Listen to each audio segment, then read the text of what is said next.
Alhamdulillah insan muda, capek juga ya ternyata ya nyetir dari Jakarta sampai ke Cirebon ya. Sekarang ini saya sudah berada di daerah Bodelor, Kecamatan Plumbon, Cirebon, Jawa Barat. Tepatnya di Tani Padu, Dompet Duafa, Jawa Barat. Mau tahu keseruannya seperti apa? Yuk, ikutin saya.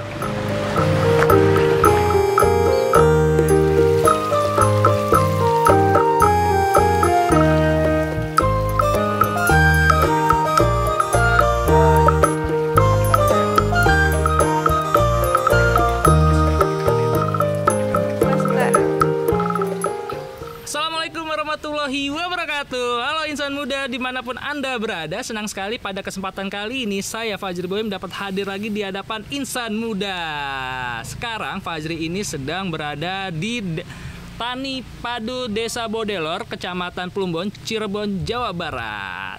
Dan sekarang ini juga saya sudah bersama narasumber kita untuk podcast kali ini, yaitu Kang Fauji selaku Ketua Kelompok Tani Padu.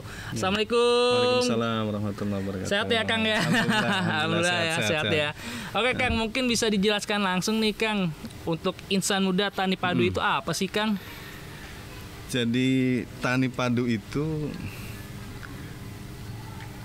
kita sebenarnya di peternakan, cuman masuk di ranah pertanian juga. Perpaduan ya berarti ya. Antara pertanian dan peternakan, perikanan gitu.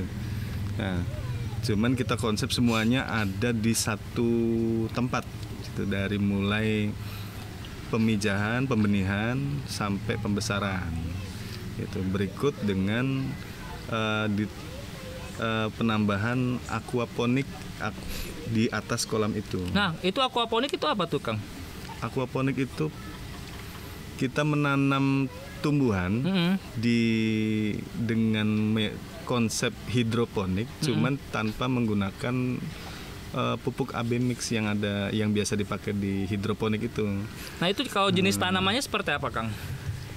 Yang bisa tumbuh ya di aquaponik itu ya? Itu lebih ke sayur-sayuran kayak kangkung, pakcoy, terus ya yang biasa ditanam di hidroponik itu. Nah gitu. Kalau untuk ini, kalau saya mau nanya Kang, ini luas tanahnya berapa Kang untuk Tani Padu ini Kang? Kurang lebih sih ada 3.000 meteran. 3.000 meteran? Ya. Diisi berapa kolam Kang? Sementara baru ada 25 totalnya.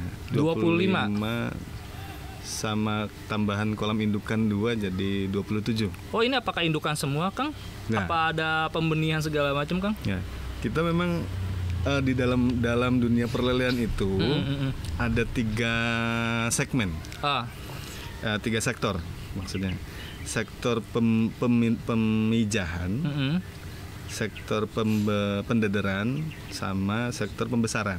Kalau di Tani Padu itu fokusnya di sektor yang mana tuh Kang? Kita semua ada di sini. Oh, keseluruhan ya, meliputi itu ya. Jadi dari kita mulai memijahkan sendiri, perkawinan indukan lele dan penetasannya di sini, terus dibesarkan sampai ukuran sekian senti. Terus dibesarkan lagi sampai ke ukuran pecel. Nah, kalau misalkan pemindahan nih antara indukan sama anakan itu berapa bulan, Kang? Takutnya kan dimakan kan anaknya kan sama induknya ya? Ya, kalau itu nggak pakai bulan-bulanan. Oh, langsung? Langsung, seketika proses pernikahan. Proses perkawinannya itu cuman 1 malam. Oh, 1 malam? Cuman 1 malam. Paginya itu indukan sudah harus diangkat. Untuk menghindari dimakan kembali si telur-telurnya. Karena mereka setelah mengeluarkan energi yang banyak, yang meningkat gitu ya, kan, yang banyak. Ketika proses perkawinan itu nggak merasa lapar. Ya dengan bau amis itu ya nanti dimakan lagi gitu ya. Nah, kalau untuk yang lolanya siapa aja nih Kang? Apakah Akang sendiri atau ada masyarakat sekitar juga yang membantu Akang untuk memelihara kolam-kolam ini Kang? Saat ini kita kelola sendiri, cuman beberapa waktu atau beberapa ketika ada momen-momenan gitu, ketika ada panen atau ketika ada pembersihan itu kita libatkan masyarakat dan santri. Oh, santri juga berarti berbasis pesantren ya, Kang ya? Ya, di sini kita pesantren, salah satu unit usaha ekonomi pesantren. Berarti melibatkan santri-santri ya, Kang ya? Ya, tapi nggak semuanya. Oh, nggak semuanya ya? Itu dikasih pembekalan dulu gitu ya? Ya, karena untuk saat ini santri kita masih anak-anak soalnya. Oh, jadi ada pembelajaran sejak dini ya, Kang ya? Sejak dini pengenalan. Pengenalan ya? Ya, lebih di pengenalan dulu. Nanti ketika memang sudah memungkinkan untuk pengelolaannya untuk dia supaya mengerti ikan lele itu bagaimana, karakternya bagaimana, ya di dalam dunia perikanan itu. Nah, nanti baru kita arahkan ke situ. Nah, kalau kita libatkan lebih dalam lagi ya. Nah, kalau untuk panen sendiri nih, Kang nih, ini apakah sudah pernah panen? Apa masih dalam tahap, Kang? Alhamdulillah sudah beberapa kali proses panen, dan ketika ditanya berapa kalinya kita nggak tahu karena memang sering gitu ya. Cuman pertama kali ini diadakan, dibangun itu pembesaran dengan proses pertama perdana itu di pembesaran ikan lele sampai pecel, dari ukur 7-8 cm benihnya menuju ke ukuran pecel. Kalau di Cirebon itu pecelnya ukurannya agak kecil. Agak kecil berapa, Kang, ukurannya? Sekilo isi 8 sampai isi 12. 8 sampai 12? Ya, sekilo isi 8 berarti yang 8, sekilo isi 8 itu yang paling gedenya. Yang paling gedenya ya. Kalau dirata-ratakan ya sekilo isi 10 lah. Nah, itu kita proses sampai 2 bulan. 2 bulan. 2 bulan. Dari ukur 78 itu 2 bulan. Jadi alhamdulillah waktu itu kita dapat panen di setengah ton, 500 kilo itu. Setengah ton, Kang? Setengah ton. Wah, lumayan juga insan muda ya. Nah, tadi kan Kang Fauji sempat menyinggung terkait berbasis pesantren nih, Kang. Iya.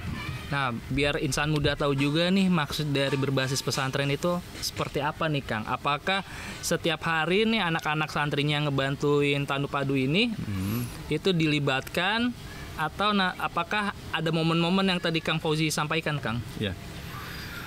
Kalau berbasis pesantren itu maksudnya sih ini diadakan atau digelar itu untuk salah satu usaha ekonomi produktifnya milik pesantren, supaya tercipta kemandirian pesantren, kemandirian ekonominya gitu. Nah, kalau untuk mengenai keterlibatan santri itu tidak tiap hari karena mereka juga punya kegiatan harian gitu. Kalau di pesantren kita kebetulan itu khususnya di tahfidz dan tahsin Quran, jadi hanya momen-momen tertentu ketika memang sama-sama longgar, di sana nggak ada kegiatan, kita punya kegiatan tapi di pesantrennya tidak mengganggu kegiatan di sana gitu, atau lagi kosong, ya kita arahkan ke sini. Oh, jadi belajar bersama alam ya, Kang ya. Betul. Nah, Kang, ini kan apa sih, Kang? Pasti insan muda juga menanyakan juga nih, Kang, kesulitan dan kemudahannya ternak lele nih, Kang. Mungkin bisa dijelaskan, Kang? Kesulitannya? Iya, pasti kan insan muda juga pernah nyoba gitu, insan muda ya. Gue mau ternak lele nih, tiba-tiba besok atau 3 hari tuh mati segala macam. Mungkin bisa Kang Fauji bercerita, Kang, pengalaman suka dukanya, Kang. Suka dukanya? Iya. Wah, Masya Allah banyak. Yang terlebih lagi, yang lebih penting itu siapkan mentalnya. Mental ya? Mental dulu. Mental ketika bertani atau bercocok tanam, terjun dalam dunia pertanian gitu, pertanian, perikanan atau perkebunan dan lainnya lah. Yaitu harus mempunyai ilmunya terlebih dahulu. basicnya dulu ya, dulu. jangan langsung mengeluarkan jor-joran gitu ya. Jangan mudah termakan apa yang sekarang ramai di YouTube itu. Dengan ini flexing gitu ya. Ya seperti itu. Itu harus dicerna dulu. Gali lagi ilmunya bagaimana, karena sifat-sifat lele. Dan dalam dunia pertanian ada namanya istilah itu, lain ladang, lain belalang, lain lubuk, lain ikannya. Itu sangat berlaku. Kita sebelum di sini kita di belakang pesantren di sana. Oh, tempatnya ya? Tempatnya. Oke. Di sana kondisi di sana, kondisi alam lingkungan di sana dengan di sini sangat berbeda. Padahal cuma berapa puluh meter. Iya. Dari kondisi air, kondisi sinar matahari yang bisa didapat yang disinari untuk ke kolamnya. Seperti itunya beda. Satu mental, yang kedua harus ulet dan sabar. Ya. Jangan mudah menyerah ketika tanam sekian ribu terus mati semua gitu. Ya namanya juga usaha gitu ya. Iya, usaha terus barang bernyawa. Resikonya mati pasti. Tinggal dicari. Iya. Apa nih masalahnya? Kenapa kok bisa mati semua? Seperti itu sih. Kalau sukanya Kang, itu kan dukanya ya. Kalau sukanya nih, kalau saya lihat nih memang tertata gitu ya, terkonsep banget ya, dari yang mulai pikan, anakan gitu Kang, sampai yang besar gitu ya. Itu sukanya apa tuh Kang? Sukanya ketika panen ya.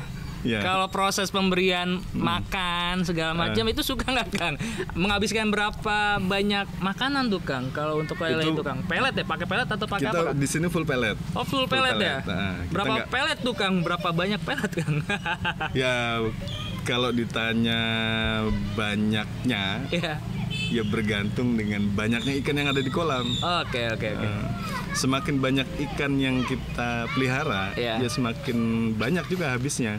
Nah Kang, kalau ngomongin ikan nih Kang, saya lihat nih kolamnya aja bentuknya kan ada yang berbeda-beda nih Kang. Ada yang bulat, ada yang persegi gitu. Terkait ukurannya nih Kang, itu apakah berbeda-beda atau sama semua Kang? Kalau yang untuk yang bulat-bulat seperti ini nih Kang? Beda-beda.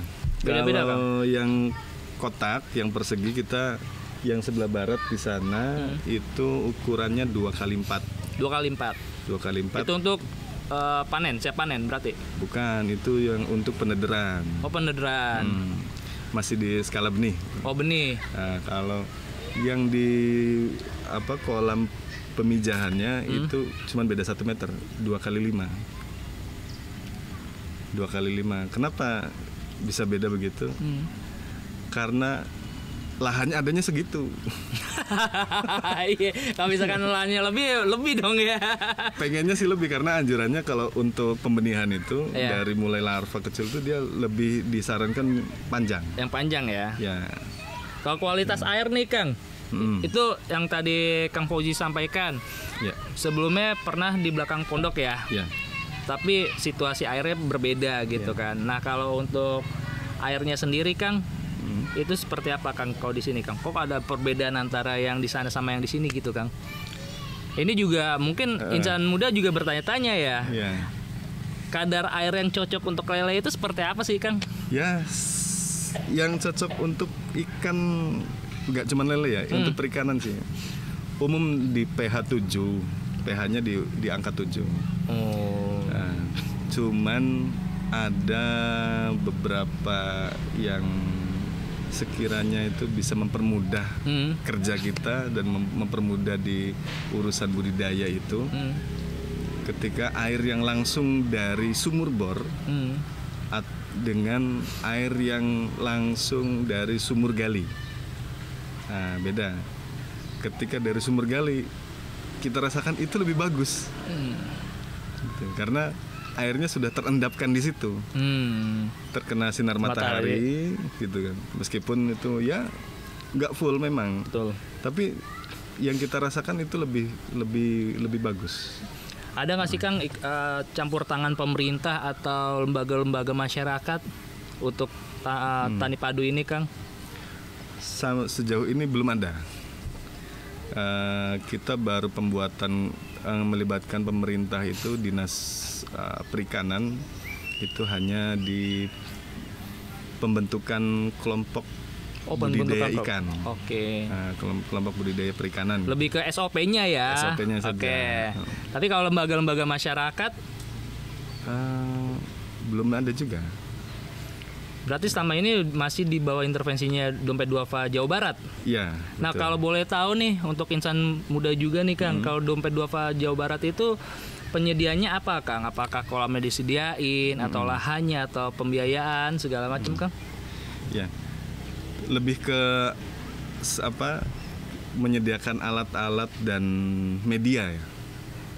Media kolam, berikut ada sedikit sih pakannya juga, kita sisihkan untuk pembelian pakan itu. Nah, kalau saya lihat nih Kang, ini kan hanya kolam-kolam lele ya. Apakah ada jenis-jenis tanaman juga Kang di luar dari aquaponik ya tadi ya? Ya, memang kita ada rencana planning kita itu karena ini di tani padu gitu, jadi harus ada keterpaduan antara perikanan dan pertanian, pertanaman. Kalau untuk saat ini yang tadi saya ceritakan itu aquaponik, itu sementara kita copot dulu karena menyulitkan dan merepotkan kita ketika pengambilan ikan benih ini, karena untuk saat ini kita lagi fokus di pembenihan lele dulu ya. Pembenihan lele dulu, baru setelah sudah normal semua, baru kita mulai lagi untuk pembesarannya. Di situ nanti akan kita pasang kembali aquaponiknya, berikut dengan planning rencana insya Allah jangka panjangnya ke depannya itu kita akan tanam padi di atas kolam. Tanam padi di atas kolam? Ya.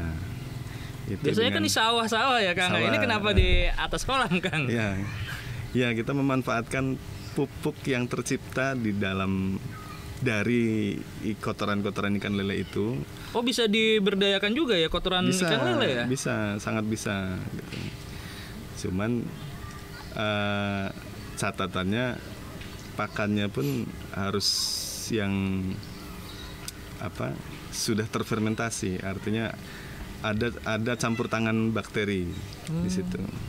Nah, kalau untuk tanaman-tanaman yang ada nih Kang, itu gimana Kang? Bisa berkembang apa enggak tuh Kang? Alhamdulillah untuk saat ini kita baru mulai di cabe. Cuman ada kita lihat sebelah sana, sebelah timur itu nggak kelihatan. Nanti itulah di shoot. Itu umur baru 4 bulanan. Baru 4 bulanan, alhamdulillah sudah berbuah. Itu pun ditambah ya dengan memanfaatkan teknologi yang ada, yang berkembang itu. Pencampuran probiotik, airnya yang disiramkan ke situ air dari kolam. Terus penambahan pupuknya pupuk yang untuk menumbuhkan, melebatkan itu si cabai itu. Jadi tanam cabai nggak harus langsung ke tanah, tapi kita manfaatkan pakai polybag supaya lebih mudah untuk pengaturannya, nanti penataannya. Nah, tadi kan Kang Fauji kan menyinggung terkait air juga nih Kang ya. Ini ganti air berapa lama? Sebulan berapa kali Kang? Sebulan nggak hitung sih, bisa berkali-kali. Bisa berkali-kali ya? Ya, tapi dilihat patokannya ke kenyamanan si ikan. Ini seru juga nih insan muda nih obrolannya nih. Biasanya kan tiba-tiba kan kalau kita ganti akuarium gitu ya, ganti aja udah, mau ikannya mau stres mau enggak mah yang penting ganti aja, yang penting kelihatannya bersih gitu kan. Kan beda sama ternak lele ya. Beda. Kalau ya kolam ikan sama akuarium ya jangan disamakan karena satu beda kapasitas jumlahnya, terus beda peruntukannya. Kalau ke akuarium kan untuk dilihat, jadi harus bening.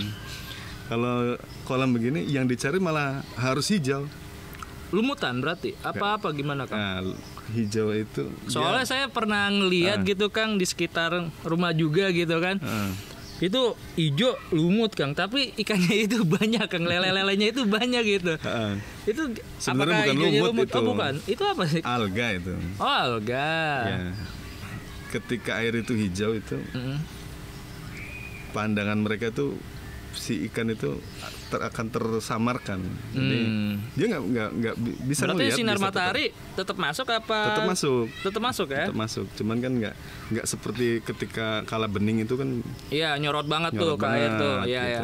Jadi, memang yang hijau itu yang malah yang bagus. Yang bagus ya. Nah, tapi ketika tadi ditanya ini gimana cara menentukan ikannya itu nyaman atau enggak? Iya. Gitu. Nah, ketika dia sudah lagi apa? Kalau ketika masih nyaman itu dia akan aktif berenang. Oh itu nyaman tuh ya? Nyaman, kategori nyaman. Nah, tapi kalau dia sudah mulai upacara udah berdiri gitu, ngambang ke permukaan gitu. Berarti itu ada beberapa kemungkinan air bawahnya sudah rusak, gitu. Atau airnya itu memang sudah rusak, sudah minta diganti semua. Itu proses pengurasan pun nggak harus habis. Oh, jangan harus disisain dulu juga ya? Kalau habis malah membahayakan si lele. Bisa dikuras habis asal di air yang masuknya itu dari air tampungan, air yang sudah ditim, bukan air baru. Baru itu maksudnya langsung dari air sumur bor. Nah, kalau air langsung dari sumur bor malah itu bahaya, itu meningkatkan tingkat kanibalismenya. Oke, Kang Fauji, karena keterbatasan waktu podcast kita juga nih, mungkin ada closing statement untuk insan muda untuk mau mengembangkan peternakan lele nih berbasis misalkan rumahan atau kelompok gitu ya, seperti Tani Padu ini. Kang Fauji silakan. Ya intinya sih jangan mudah menyerah dalam dunia perikanan. Ya sebenarnya dalam apapun itulah. Tapi jangan mudah menyerah. Ketika gagal coba lagi, Kenapa kita itu terjatuh? Nah, filosofinya kan supaya kita belajar bangkit lagi. Oke, itulah obrolan kita kali ini insan muda. Luar biasa sekali ya peternakan lele di Tani Padu ini. Semoga bisa berkembang lebih luas lagi, bisa memberikan manfaat untuk masyarakat khususnya di luar dari kota Cirebon ini. Amin. Bagi kamu insan muda, jangan lupa untuk like, comment, and subscribe Dede TV. Sampai ketemu lagi di Pemberdayaan Dompet Duafa Jawa Barat. Wassalamualaikum warahmatullahi wabarakatuh. Waalaikumsalam warahmatullahi wabarakatuh. Terima kasih Kang Fauji. Ya, sama-sama.